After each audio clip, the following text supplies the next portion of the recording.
الشيطان الرجيم بسم الله الرحمن الرحيم والصلاة والسلام على رسول الله وعلى آله وصحبه أجمعين رب اشرح لي صدري ويسر لي أمري واحلل عقدة من لساني يفقه قولي.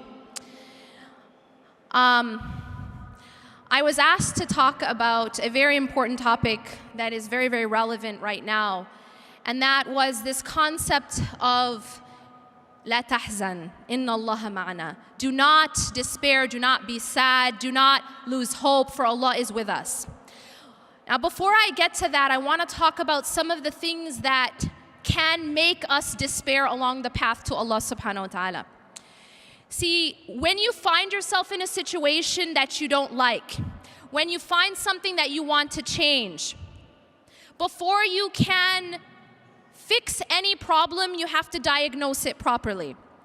In order to diagnose a problem, however, you have to have the proper sight. And in this case, I'm going to talk about a different kind of sight than the kind of sight that we have in our eyes. I'm going to talk about a deeper kind of sight called basira. Basira is an inner sight. Basira is insight. Basira is the ability to see and understand the world, which is not with our physical eyes. Because a lot of people may have perfect 20/20 vision with their physical eyes, but are completely blind with the true sight of the heart. Allah subhanahu wa ta'ala tells us that there are a people who are blind, but it is not their eyes that become blind, it is the heart inside their chests. See, the thing is, a lot of us believe that we understand and comprehend the world through our physical eyes and our mind. But in reality, Allah subhanahu wa ta'ala tells us that the heart is the apparatus by which we see the world. It's the apparatus by which we comprehend and understand the world. And that's why Allah says, لَهُمْ قُلُوبٌ لَا يَفْقَهُونَ بِهَا, that they have hearts that they don't understand with. لا لهم قلوب لا يعقلون بها, that they have hearts they don't reason with, that this apparatus of our heart is how we are going to understand the world. And if the heart is warped, if the heart is covered, if the heart is not working properly, then our understanding and sight of the reality around us is not going to work properly. And that's why Allah warns us about this kind of blindness, the kind of blindness where the heart is blind. Right now, we are facing a situation with a lot of confusion. Right now, when we look around us, it looks dark. And it's hard to know which way to go. Different people saying different things. Who am I supposed to believe? Which group am I supposed to follow? Which website am I allowed to read? And so there's a lot of confusion. And whenever there's confusion, you are not going to find your way by simply giving that task to someone outside yourself. Yes, we need to seek knowledge. And yes, we need to seek the people of knowledge. But I'll tell you this. If this room had blinding lights, right now the blinding light's only in my face, but if this room had blinding light all over the room, and you had a blindfold on, would you be able to see the light? The answer is no. Unless you are able to see, unless you remove your blindfolds, you cannot actually see what's in front of your face. So this is a role that no one can do for you. See, you can have the most amazing teacher in the world, but this is a job that you have to do individually with Allah subhanahu wa ta'ala. And that is, you have to polish the lens. That lens is the heart. The heart is how you are going to be able to see the world. You have to take care of the heart so that it's healthy enough to be able to receive that light. Because again, unless you remove the blindfold, all the light in the world isn't going to reach your eyes. And unless the heart is prepared to receive light, unless the heart is prepared and clean and able to receive, you could be surrounded by all the light in the world. You could be surrounded by the most knowledgeable teachers, but you won't be able to see your way unless you actually prepare the heart to be able to receive that. And that's something that we have to do individually. We have to be able to clean our hearts such that we're able to see things for what they are. We're able to see that path, because you can't follow a path that you can't see. You have to be able to see right from wrong. We have to be a people who constantly ask Allah subhanahu wa ta'ala, Allahumma arina al-haqqa haqqan warzuqna ittiba'a. Oh Allah, show us truth as truth. Because there's so much confusion. وَأَرِنَا الْبَاطِلَ بَاطِلًا وَارْزُقْنَا الشِّنَابَ. And let us see falsehood as falsehood and bless us with staying away from it. One of the biggest problems and the first problems is that we don't see things for what they are. We are confused. We are not able to distinguish right from wrong, black from white, up from down. And until we clean the lens, we won't be able to see that and we won't be able to diagnose the problem. Now, in order to take care of that lens, we have to clean it. We also have to protect it. I warn you and I warn myself from something that's very, very easy to do right now. It's a subtle point, but it is extremely dangerous. And that is focusing on the problem itself. See, one of the most powerful stories to me is the story of Musa alayhi salam in front of the Red Sea. I feel like within this story, it's like a narrative that explains our whole condition and the reactions that we have when we are faced with challenges. And Allah subhanahu wa ta'ala shows us in this story, He compares and contrasts the reactions of different people to the same external event or the same external obstacle.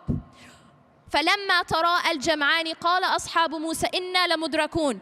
When Musa alayhi salam is now trying to escape Pharaoh, there's a Pharaoh following behind with his army. And now him and his people are they're in front of the Red Sea. And there's an army behind them. And this is a superpower army. And they're a group of slaves. And now they're put in this very, very difficult situation. Do we find ourselves in a difficult situation just now? Yeah, kind of. We have only a couple more days, right?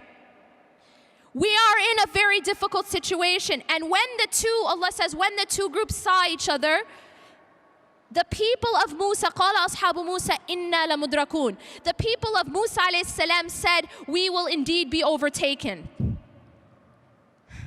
That's exactly how many of us felt after the last election.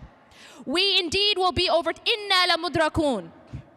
And that's a very natural reaction to being stuck in front of the Red Sea with a superpower army behind you.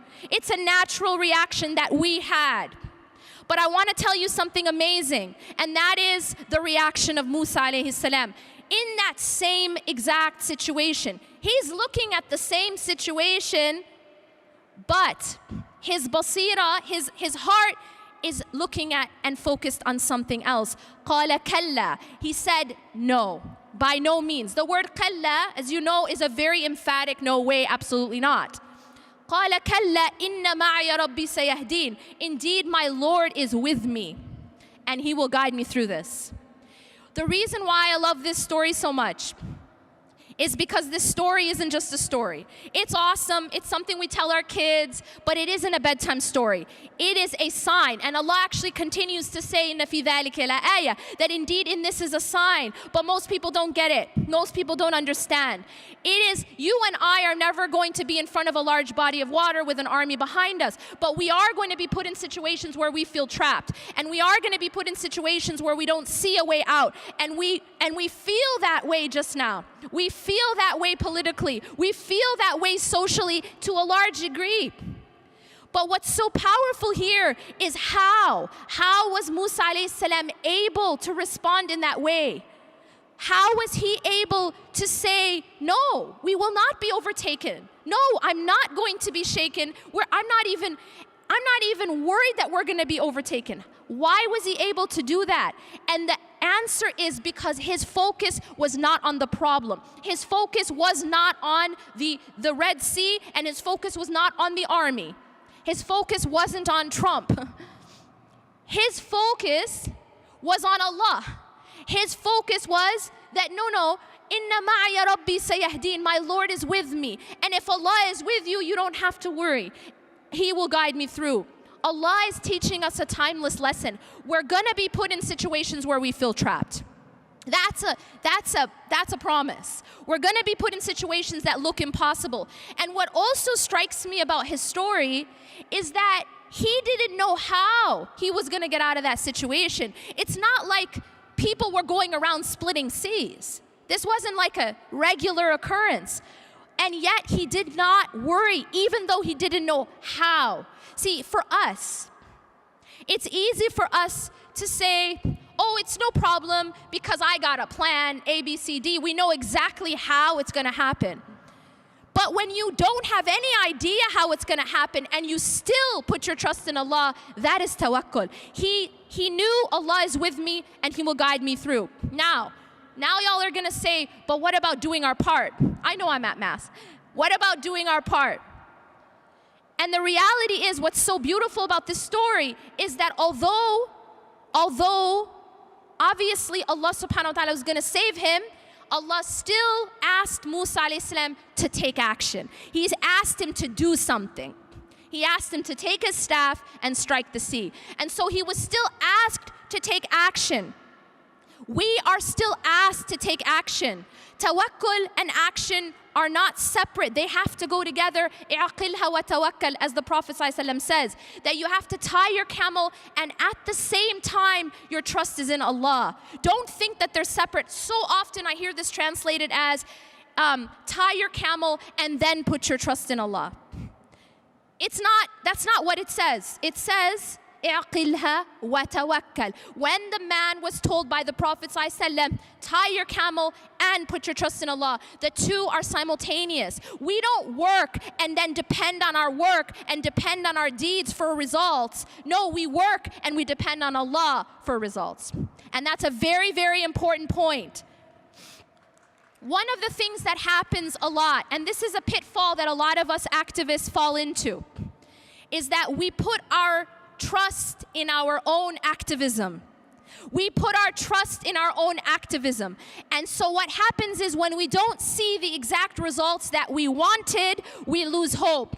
Inna lamudrakun. We have that attitude of we're going to be overtaken.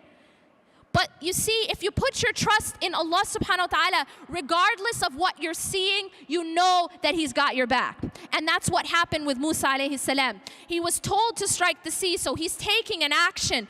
But this is an important point. If I asked you right now, y'all are in, where am I now? Chicago, yeah? If I tell you to go take a large staff or a large stick and hit, Lake Michigan, it's not gonna split. Why? It is not his action which caused the result. Why did he strike the sea? Because it was Allah who told him to. It was part of his worship. Every single thing that we are doing of our activism should be part of our worship. But we should never believe that our opening, that our salvation, that we're going to be saved because of our actions, because of our activism. We don't get saved because of our activism. We get saved by Allah. And this is a very, very important point of our tawheed. To understand it's only Allah who saves us. It's only Allah who provides the opening. He is Al-Fattah. He is Al-Fattah. I'm not Al-Fattah. You're not Al-Fattah. We're not, as organizations, Al-Fattah. We don't change our circumstances. Allah changes our circumstances. But here's a very important point about the formula for change. إِنَّ اللَّهَ لَا يُغَيِّرُ مَا بِقَوْمٍ حَتَّى يُغَيِّرُ مَا بِأَنفُسِهِمْ. Yes, Allah is the one who changes our circumstances, but Allah also says that indeed Allah does not change the condition or the circumstances of a people until they change what's inside themselves. There is a job that we have to do. There is a striking of the sea that we have to do, but we have to at the same time never despair. We have to at the same time have the attitude of Kalla inna ma'a rabbi sayahdeen. Indeed, my Lord is with me and He will guide me through. This is extremely essential. And I will tell you this, if you are focused too much on the problem, you will have the reaction of Bani Israel. Because if all we talk about is the problem, if all we think about is the problem, if all we post about is the problem, if all we discuss is the problem, then what happens is, and this is a psychological reality, whatever you focus on grows. Whatever you focus on grows. This is why Allah subhanahu wa ta'ala told us to focus on dhikr. That the more that we focus on the remembrance of Allah, the bigger the importance of Allah subhanahu wa ta'ala is in our lives.